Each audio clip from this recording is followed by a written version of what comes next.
Complete works of Swami Vivekananda. Volume 5. Questions and Answers. 4. Selections from the Math Diary. Question. Whom can we call a guru? Answer. He who can tell your past and future is your guru. Question. How can one have bhakti? Answer. There is bhakti within you, only a veil of lust and wealth covers it, and as soon as that is removed, bhakti will manifest by itself. Question. What is the true meaning of the assertion that we should depend on ourselves? Answer. Here self means the eternal self. But even dependence on the non-eternal self may lead gradually to the right goal, as the individual self is really the eternal self under delusion. Question.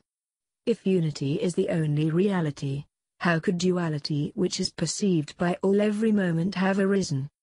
Answer. Perception is never dual. It is only the representation of perception that involves duality.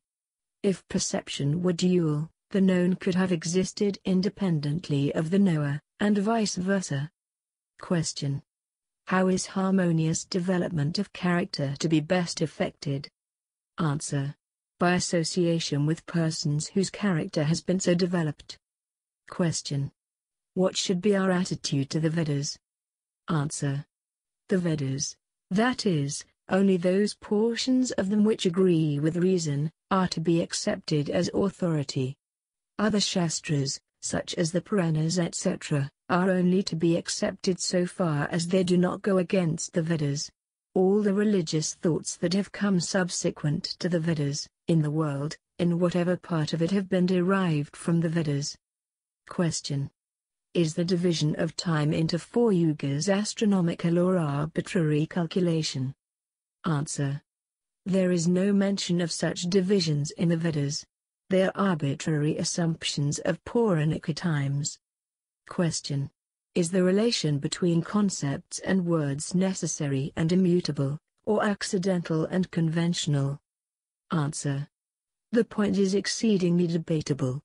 It seems that there is a necessary relation, but not absolutely so, as appears from the diversity of language. There may be some subtle relation which we are not yet able to detect. Question. What should be the principle to be followed in working within India? Answer. First of all, men should be taught to be practical and physically strong. A dozen of such lions will conquer the world, and not millions of sheep can do so. Secondly, men should not be taught to imitate a personal ideal, however great. Then Swamiji went on to speak of the corruptions of some of the Hindu symbols. He distinguished between the path of knowledge and the path of devotion. The former belonged properly to the Aryas, and therefore was so strict in the selection of adhikaris, qualified aspirants, and the latter, coming from the south, or non-Aryan sources, made no such distinction. Question. What part will the Ramakrishna mission take in the regenerating work of India? Answer. From this math will go out men of character who will deluge the world with spirituality. This will be followed by revivals in other lines. Thus Brahmins, Kshatriyas, and Vaishyas will be produced. The Shudra caste will exist no longer. Their work being done by machinery. The present want of India is the Kshatriya force. Question. Is retrograde reincarnation from the human stage possible? Answer. Yes. Reincarnation depends on karma. If a man accumulates karma akin to the beastly nature, he will be drawn thereto. In one of the question classes, 1898, Swamiji traced image worship to Buddhistic sources. First, there was the Chaitya. Second, the stupa. And then came the temple of Buddha. Along with it arose the temples of the Hindu deities. Question. Does the Kundalini really exist in the physical body? Answer. Sri Ramakrishna used to say that the so-called lotuses of the yogi do not really exist in the human body, but that they are created within oneself by yoga powers. Question. Can a man attain mukti by image worship? Answer. Image worship cannot directly give mukti. It may be an indirect cause, a help on the way. Image worship should not be condemned, for, with many, it prepares the mind for the realization of the Advaita which alone makes man perfect. Question. What should be our highest ideal of character? Answer.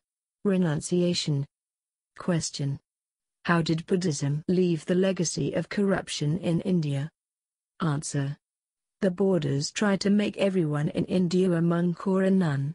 We cannot expect that from everyone. This led to gradual relaxation among monks and nuns. It was also caused by their imitating Tibetan and other barbarous customs in the name of religion. They went to preach in those places and assimilated their corruptions, and then introduced them into India. Question. Is Maya without beginning and end? Answer. Maya is eternal both ways, taken universally, ask genus. But it is non-eternal individually. Question. Brahman and the Maya cannot be cognized simultaneously. How could the absolute reality of either be proved as arising out of the one or the other? Answer. It could be proved only by realization. When one realizes Brahman, for him Maya exists no longer, just as once the identity of the rope is found out, the illusion of the serpent comes no more. Question. What is Maya? Answer. There is only one thing, call it by any name. Matter, or spirit. It is difficult or rather impossible to think the one independent of the other. This is Maya, or ignorance. Question. What is mukti, liberation? Answer. Mukti means entire freedom. Freedom from the bondages of good and evil. A golden chain is as much a chain as an iron one.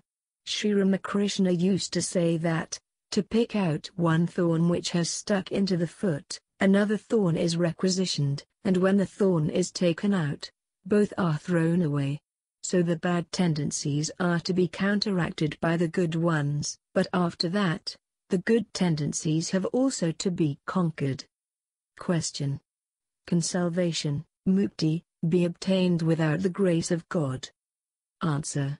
Salvation has nothing to do with God. Freedom already is. Question.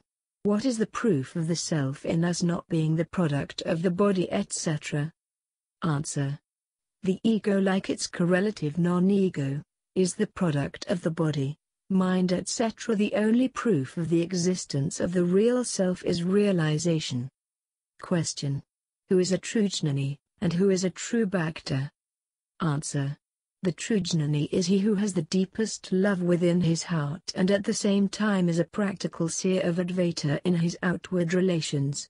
And the true bhakta, lover, is he who, realizing his own soul, as identified with the universal soul, and thus possessed of the true jnana within, feels for and loves everyone.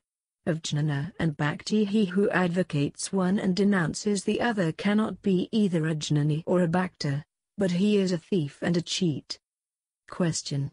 Why should a man serve Ishvara? Answer. If you once admit that there is such a thing as Ishvara, God, you have numberless occasions to serve him.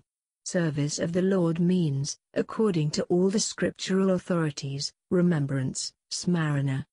If you believe in the existence of God, you will be reminded of him at every step of your life. Question. Is Mayavada different from Advaitavada? Answer. No. They are identical. There is absolutely no other explanation of Advaitavada except Mayavada. Question. How is it possible for God who is infinite to be limited in the form of a man, as an avatara? Answer. It is true that God is infinite, but not in the sense in which you comprehend it. You have confounded your idea of infinity with the materialistic idea of vastness. When you say that God cannot take the form of a man, you understand that a very, very large substance or form, as if material in nature, cannot be compressed into a very, very small compass. God's infinitude refers to the unlimitedness of a purely spiritual entity, and as such, does not suffer in the least by expressing itself in a human form. Question. Some say, first of all become a siddha, one who has realized the truth, and then you have the right to karma, or work for others, while others say that one should work for others even from the beginning. How can both these views be reconciled? Answer. You are confusing one thing with the other.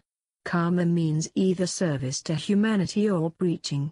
To real preaching, no doubt, none has the right except the Siddha Purusha, that is, one who has realized the truth. But to service everyone has the right, and not only so, but everyone is under obligation to serve others, so long as he is accepting service from others. If you like this video, please like, share, subscribe and comment.